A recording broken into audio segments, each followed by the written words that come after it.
কিন্তু আমার মাকে সুমাইয়ার সাথে বা সুমাইয়ার মার সাথে বসিয়ে আমাদের জায়গা সমাধান করতে পারতো, কিন্তু সে তা করেনি এবং সেখানে কোনো লকডাউনও ছিল না। বরং আমার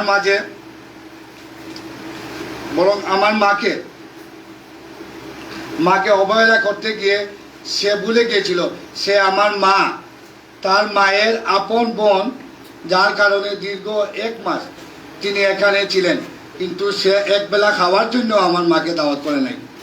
ঈদের দিন আমার মা তার বাসায় গেলে সে আমার মাকে সালাম করে পিঠে হাত বুলিয়ে বলল, কাউকে কিছু বলো না, আমি তোমাকে লুকিয়ে দিয়ে দিব, আমাকে একটু সময় দাও।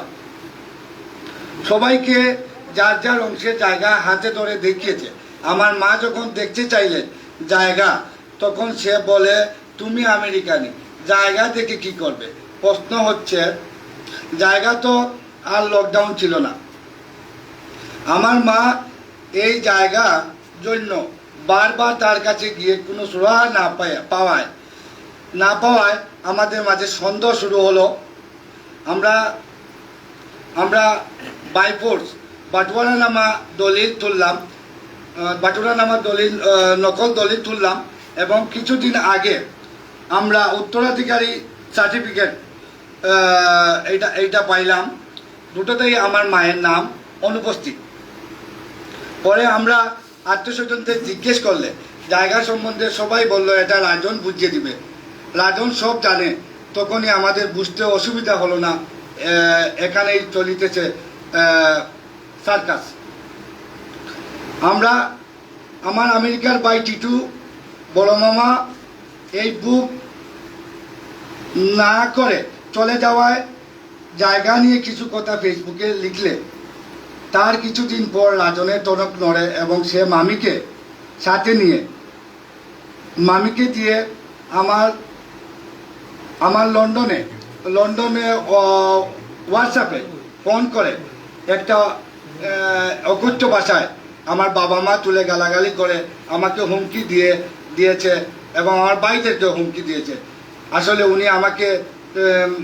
উনি আমাকে চিনাবেন, উনার অনেক হাত লম্বায়, এইসব নানান গালাগালি উনি করেছেন এবং ক্ষমতা দেখিয়েছেন।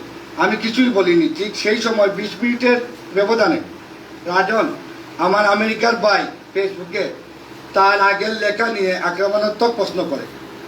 20 মিনিটের মাথায় দুই দেশের দুই ধরনের হুমকি, তাতে কি প্রমাণ হয় না রাজন ও মামির হাতাতেই এই কাজগুলো হচ্ছে? আর কামাল মিয়ার অংশের প্রায় জায়গা তারা বিক্রি করে ফেলেছে। তারপর আমরা আইনকে শ্রদ্ধা করে মামলার দিকে চলে যাই। অত এলাকার 14 মুরব্বিয়ানগণ ও এলাকাবাসীগণ একটু সূক্ষ্মভাবে চিন্তা করুন। এতদিন আমার আম্মা থাকার পর আমরা রাজনকে নিয়ে জায়গা সম্পর্কে তাকে নিয়ে কথা বলেছি, মনে করলাম সে সঠিক, কিন্তু সে সব কিছু জানার পরও সে তার সমাধানের কোনো চেষ্টা করেনি। সব শেষ যখন আমরা মিডিয়া গেলাম, তখনই তার ঘুম ভাঙল এবং সমাধান না করে আপনাদেরকে ডেকে ও মিডিয়াদেরকে ডেকে মিথ্যাচার করা শুরু করলো। সে মিডিয়ার কাছে এত মিথ্যা তথ্য কিভাবে দিল তা আপনারা একটু শুনুন। সত্য কখনো মিথ্যা দিয়ে ঢাকা যায় না। মিডিয়ার কিছু তথ্য আপনাদের সামনে শোনাবো যে ভুল তথ্য দিয়েছে। নম্বর 1, সে বলেছে গাজী বাড়ির সাথে বিবাদে আমরা দেশে ছিলাম। এটা একদম মিথ্যা। করোনাকালীন সেই সময়ে আমরা দেশে ছিলাম না।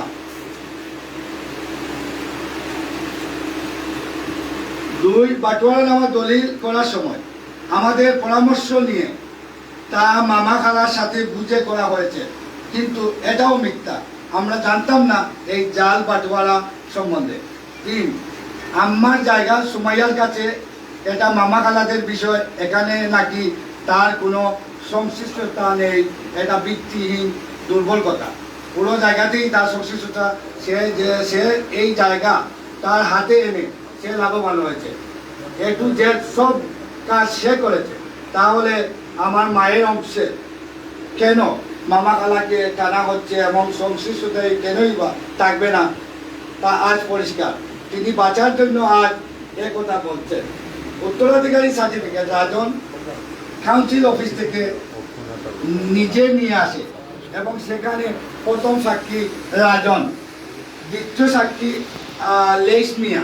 আমার প্রশ্ন, রাজন না হয় জায়গার লোভে তার খালাকে চিনে না, কিন্তু আমার প্রশ্ন, আপনি লেইস মিয়া কিসের লোভে এত বড় মিথ্যা সাক্ষী দিলেন তা পরিষ্কার করতে হবে। সেখানে লেখা নিম্নোক্ত উত্তরাধিকারী ছাড়া আর কোনো উত্তরাধিকারী নাই। আমার মাকে যারা পিতামাতা ভাইয়ের পরিচয় থেকে বঞ্চিত করেছেন, কিয়ামতের ময়দানে আপনাদেরকে পিতামাতা ভাই বোন থেকে পরিচয়হীন করে তোলা হবে। রাজন দাবি করেছে রমজান পরে আমার আম্মা নাকি আমার আম্মাকে নাকি খুঁজে পাওয়া যাচ্ছিল না, তিনি নাকি গুম হয়ে গিয়েছিলেন। হাস্যকর এই কথা শুনে অবাক। তার কাছে আমার আম্মার মোবাইল নম্বর আছে, সে তো যোগাযোগ করতে পারে, সে না করে এখন মিথ্যা বলছে। আমি 1 লক্ষ টাকার চ্যালেঞ্জ করলাম, তার সিম থেকে মোবাইল অফিসে কল লিস্ট চেক করে দেখুন কতদিন আমার আম্মা ওনার নাম্বার দিয়ে তার সাথে কথা বলেছে। খালা ও মামারা সবাই আমাদের অবস্থান জানেন। এটাই প্রমাণ হয় না সে ইচ্ছা করে এই সমস্যার সমাধান করতে চায়নি। আমরা এখনো জায়গা বুঝে পাইনি। বাটুরা দলিল উত্তরাধিকারী আমার মায়ের নাম নেই, তাহলে কেন বলবো না আমাদের সাথে জালিয়াতি করা হয়েছে, আমাদের জায়গা আত্মসাৎ করা হয়েছে। রাজন তার দুষ মুছতে চিত্রপক্ষ ইন্ধনের কথা বলছে। আমার মায়ের হকের জন্য লড়ছি, এখানে সবাই এক পক্ষ, আমরা কি পানি থেকে উঠে আসছি। যে চিত্রপক্ষ আমাদের নাচাবে, চিত্রপক্ষ আজ তারা যারা না বুঝে উস্কানি বক্তব্য দিচ্ছে। পরিশেষে আপনাদের সবার দীর্ঘায়ু কামনা করে আমার বক্তব্য শেষ করছি, আর আপনাদের কাছে ক্ষমা চাচ্ছি। আমরা বাসায় থাকি না, বাসা ভাড়া দেওয়া, আপনাদের দেখে এনে ঠিক মতো বসাতে ও আদর আপ্যায়ন করতে পারিনি।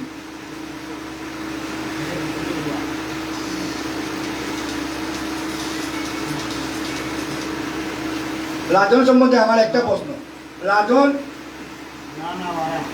ভুল করেছে আমি জানি, কিন্তু আমার প্রশ্ন, আমার শ্রদ্ধেয় খালু রাজনের আব্বা এবং শ্রদ্ধেয় খালা, ওনারা কিভাবে রাজনকে সাপোর্ট করলেন? ওনারা তো আমার মাকে নিয়ে বসতে পারতেন এই জায়গা সম্বন্ধে। জায়গা তো আসল বড় জিনিস না, বড় জিনিসটা হলো উত্তরাধিকারী। একজন মাকে ওনার ভাই থেকে, ওনার বাবা থেকে, ওনার বোন থেকে ওরা কিভাবে বঞ্চিত করলো, এটাই আপনাদের কাছে, এলাকাবাসীর কাছে আমার প্রশ্ন এবং আমার দাবি। আমি আইনি প্রক্রিয়া নিয়েছি, আমি দুদকে মামলা করেছি, আমি পুলিশ কমিশনারের বরাবরে মামলা করেছি। এরপরে আমি উত্তরাধিকারী এই বন্টন যেটা ওরা করেছে, জাল বন্টন, ওটা যেভাবে বাঙানো যায় এটার জন্য আমি একটা মামলা করেছি। এরপরে আমাকে তারা আমার মামি এবং রাজন মিলে আমাকে হুমকি দিয়েছে লন্ডনে, হোয়াটসঅ্যাপের মাধ্যমে আমাকে বলছে আসলে ওরা আমাকে চিনাবে, মারবে, এইসব করবে। যে কেসটা আমি করি না, আমি আসলে তো আমার মায়ের এটা করতে পারবেন না, গালাগালি, উনি তো অনেক কিছু জানেন না, বয়স্ক লোক। তাই আমি আসার পরে মামলা করেছি, এইসব সব কিছু আমি করেছি। মিডিয়ার মাধ্যমে আমি দেশবাসীকে জানাইছি, এলাকাবাসীকে জানাইছি, মুরব্বীদের এলাকায় আমি আরেকবার বলছি আমি মিটিং করবো একটা মুরব্বীদের নিয়ে, যেহেতু এলাকাবাসীকে জানানো আমার একান্ত কর্তব্য। আর ওই এলাকায় ছোট থেকে আমরা বড় হয়েছি। আমার বাবা এই সারা আমাদের নানা সম্পত্তি ছিল 2.80 একর জায়গা। আপনাদেরকে কিছু অবগত করার আমার প্রয়োজন, তাই বলছি। আমার বাবা জনাব আব্দুল মালিক চৌধুরী, উনি মৃত, 2002 ইংরেজি আমার বাবা মারা যান। এই মামার বাবা কিন্তু এই আমার ছোট মামা বড় মামা অনেক ছোট ছিলেন। এদের সারা সম্পত্তি কিন্তু আমার বাবা মামলা করে বের করে দিয়েছে। এটা কিছু অনেক লোক এখানে উপস্থিত আছেন, অনেক মারা গেছেন, ওনারা বলতে পারবেন, নিউ জেনারেশন যারা বলতে পারবেন না। আগের লোক যারা আমার বাকি নানা আছেন উনি উপস্থিত, উনি বলতে পারবেন, অযোধ্যা বলতে পারবেন, হেলাল বাগনা কিছু জানেন, মামা কিছু জানেন, আমার অনেক মুরব্বিয়ান আছেন, এরা সবাই জানেন, গাজী ভাই আছেন, উনিও জানেন।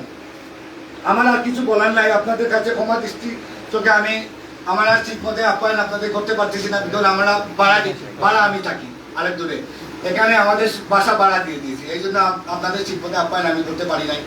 আর ঠিকমতো বসার জায়গা আমি দিতে পারি নাই বলে আমি অনেক দুঃখিত। আসসালামু আলাইকুম, আদাব। আমার জন্য আপনারা সবাই দোয়া করবেন, আমার জন্য দোয়া করবেন। Thank you.